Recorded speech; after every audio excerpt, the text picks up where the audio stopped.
Hello friends, welcome to కీర్తి వంటిల్లు. ఈరోజు వీడియోలో మామిడికాయ నిల్వ పచ్చడి ఎలా తయారు చేసుకోవాలో చూద్దాము. పక్కా కొలతలతో ఎవరైనా ఈజీగా చేసుకునే విధంగా చేసి చూపించబోతున్నాను. అలాగే ఈ పచ్చడి 1 సంవత్సరం వరకు నిల్వ ఉంటుంది. ఎలా తయారు చేసుకోవాలో ఇప్పుడు చూద్దాము. ముందుగా 1 కేజీ మామిడికాయలను తీసుకోవాలి. మామిడికాయ నిల్వ పచ్చడికి మామిడికాయ లోపల టెంక బాగా ముదిరిన మామిడికాయలను తీసుకోండి. పచ్చడి టేస్ట్ బాగుంటుంది, అలాగే ఎక్కువ రోజులు నిల్వ ఉంటుంది. మామిడికాయల్ని శుభ్రంగా కడిగి పొడి కాటన్ క్లాత్తో తడి ఏమీ లేకుండా తుడుచుకోవాలి.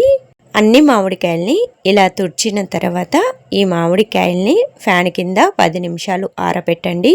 ఆ తర్వాత చికెన్ కొట్టే కత్తి ఉంటుంది కదా, ఆ కత్తితో ఈ మామిడికాయల్ని ముక్కలుగా కొట్టుకోవాలి. మామిడికాయ ముక్కలు చెదిరిపోకుండా ఇలా చిన్న చిన్న ముక్కలుగా కట్ చేసుకోవాలి. ఆ తర్వాత ఇలా మామిడికాయ ముక్క లోపల ఉన్న టెంక పైన తెల్లటి పొర ఉంటుంది, అది తీసేయండి. ఇలా అన్ని ముక్కలకి ఈ తెల్లటి పొరను నీట్గా తీసేసుకొని ఈ మామిడికాయ ముక్కలు ఎన్ని ఉన్నాయో మీ ఇంట్లో ఉన్న ఏదైనా 1 కప్పుతో కొలత పెట్టుకొని తీసుకోండి. ఇక్కడ నేను తీసుకున్న కప్పుతో 4 కప్పులు మామిడికాయ ముక్కలు వచ్చాయి. ఈ మామిడికాయ ముక్కల్ని ఇలా కొలుచుకొని పక్కకు పెట్టుకోండి. ఇప్పుడు స్టవ్ ఆన్ చేసుకొని కడాయి పెట్టుకొని 1 టేబుల్ స్పూన్ మెంతులు, 2 టేబుల్ స్పూన్లు ఆవాలు వేసుకొని సన్నటి మంట పైన వీటిని ఎర్రగా వచ్చేంత వరకు బాగా వేయించుకొని ఒక గిన్నెలోనికి తీసుకొని చల్లారి పెట్టుకోవాలి. మెంతులు, ఆవాలు పూర్తిగా చల్లారిన తర్వాత ఇలా పొడి చేసుకొని మామిడికాయ ముక్కలలో వేసుకోవాలి.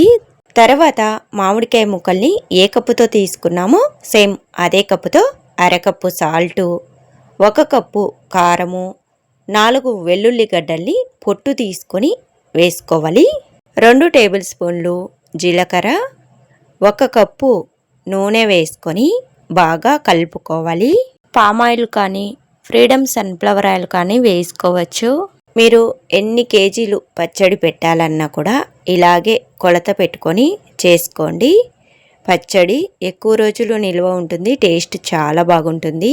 మామిడికాయ ముక్కలలో ఇవన్నీ బాగా కలిసేలా కలుపుకొని మూత పెట్టుకొని 1 రోజు మొత్తం పక్కకు పెట్టేసేయండి. ఈ పచ్చడి చేసుకోవడానికి వాడుకునే గిన్నెలు కానీ గరిటెలు కానీ చేతులు కానీ తడి లేకుండా చూసుకోండి. అప్పుడే పచ్చడి బూజు పట్టకుండా ఎక్కువ రోజులు నిల్వ ఉంటుంది. ఫస్ట్ రోజు ఈ మామిడికాయ పచ్చడిని టేస్ట్ చూసారంటే కాస్త ఉప్పగా కారంగా ఉన్నట్టుగా అనిపిస్తుంది. రెండో రోజుకి మామిడికాయ ముక్కలకి ఉప్పు కారం బాగా పడుతుంది కాబట్టి ఉప్పు కారం అనేది కరెక్ట్గా సరిపోతుంది. రెండవ రోజు మూత తీసుకొని మళ్ళీ ఒకసారి బాగా కలుపుకొని ఈ పచ్చడిని ఒక జాడిలోనికి కానీ గాజు సీసాలోనికి కానీ తీసి పెట్టుకున్నారంటే ఈ పచ్చడి సంవత్సరం వరకు పాడవకుండా నిల్వ ఉంటుంది. వేడివేడి అన్నంతో 1 ముక్క మామిడికాయ పచ్చడి వేసుకొని కాస్త నెయ్యి వేసుకొని కలుపుకొని తిన్నారంటే టేస్ట్ అద్భుతంగా ఉంటుంది.